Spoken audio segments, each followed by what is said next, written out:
देखते हैं पहला सवाल क्या बोलता है। निम्नलिखित कार्बनिक यौगिक में से कौन सा संतृप्त है, मतलब कि सैचुरेटेड है, तो ब्रोमोप्रोपेन। सेकंड सवाल बोल रहा है निम्नलिखित में से किस में ऋतु श्रृंखला वाले हाइड्रोकार्बन होते हैं, तो ब्यूटेन। थर्ड, निम्नलिखित में से किस में सबसे अधिक अम्लीयता होती है, नींबू का रस। फोर्थ सवाल, निम्नलिखित में से कौन सा सबसे तेजी से विसर्जन दर्शाएगा, तो गैसों में गैस।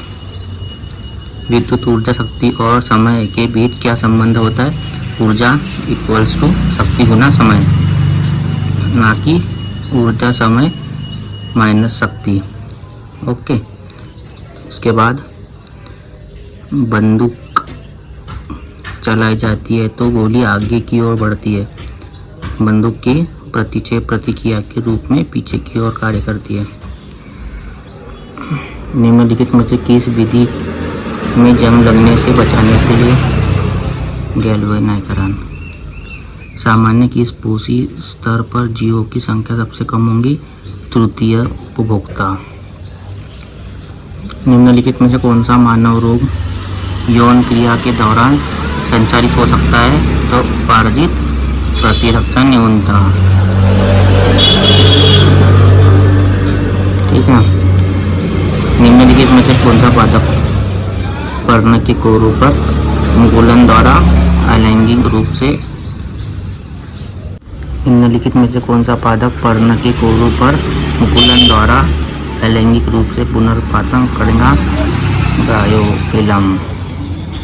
लेंस द्वारा उत्पन्न आवर्धन वस्तु दूरी और प्रतिबिंब दूरी से किस सूत्र द्वारा संबंधित है, m=v/u। निम्नलिखित में से कौन सा प्रेक्षण सर्वोत्तम रूप से इसकी व्याख्या करता है कि द्रवों का आयतन निश्चित होता है लेकिन उनकी आकृति निश्चित नहीं होती। जल अपने पात्र की आकृति को ग्रहण कर लेता है लेकिन इसका आयतन वही बना सकता है। निम्नलिखित में से कौन सा गैसों का एक अभिलक्षण है, तो कोई निश्चित आकार कोई निश्चित आयतन नहीं।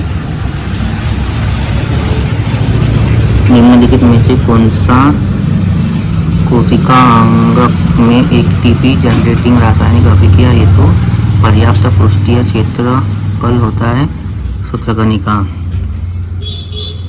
चंद्रमा पर किसी पिंड का भार पृथ्वी पर अपेक्षा कम होता है क्योंकि चंद्रमा पर गुरुत्वीय त्वरण कम होता है। m kg द्रव्यमान का पिंड पृथ्वी पर सतह है, hm ऊंचाई पर रखा गया इस पिंड की स्थितिज ऊर्जा क्या होगी, mgh। ऑक्सीजन जैसे सूक्ष्म अणु कोशिका झिल्ली से आसानी से क्यों गुजर सकते हैं लेकिन स्टार्च का प्रोटीन जैसे बड़े अणु नहीं गुजर सकते, कोशिका झिल्ली चयनात्मक पदार्थ के लिए पारगम्य होती है। किसी मेज पर मंद आघात करने पर उत्पन्न ध्वनि के मृदु होने का कारण होता है कंपन का आयाम छोटा होता है। HIV संचरण के संबंध में निम्नलिखित में से कौन सा कथन सत्य है, HIV यौन क्रियाओं से संचारित हो सकता है।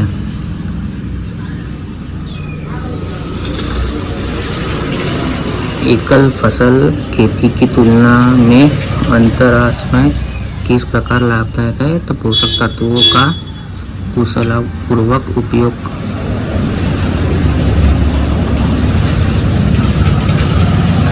जब कार्बन ऑक्साइड को चूने के पानी से होकर प्रवाहित किया जाता है तो अवक्षेपित होता है CaCO3। माइटोकॉन्ड्रिया इसलिए विशेष है क्योंकि उनमें स्वयं का DNA और राइबोसोम पाए जाते हैं। इस आधार पर उसके क्या कार्य है, अपने स्वयं के कुछ प्रोटीन बनाना। लास्ट सवाल है, एक उत्तल दर्पण के ध्रुव और वक्रता केंद्र के बीच की दूरी +40 सेंटीमीटर है। इस दर्पण के ध्रुव और फोकस के बीच की दूरी कितनी होगी, +20। ठीक है दोस्तों, तो एक सेट कंप्लीट हो गया साइंस का। ये ग्रुप डी के नए सवाल हैं जो कि 2025-26 में पूछे जा रहे हैं। ये सवाल आपको फ्यूचर में भी जो भी एग्ज़ाम होंगी वो देखने को मिलेंगे। आप मेरे चैनल को सब्सक्राइब करिए, मैं आपको नए नए सवाल ला के दे रहा हूँ। Thank you for watching my दोस्तों, my friend. Like share subscribe कर दीजिए।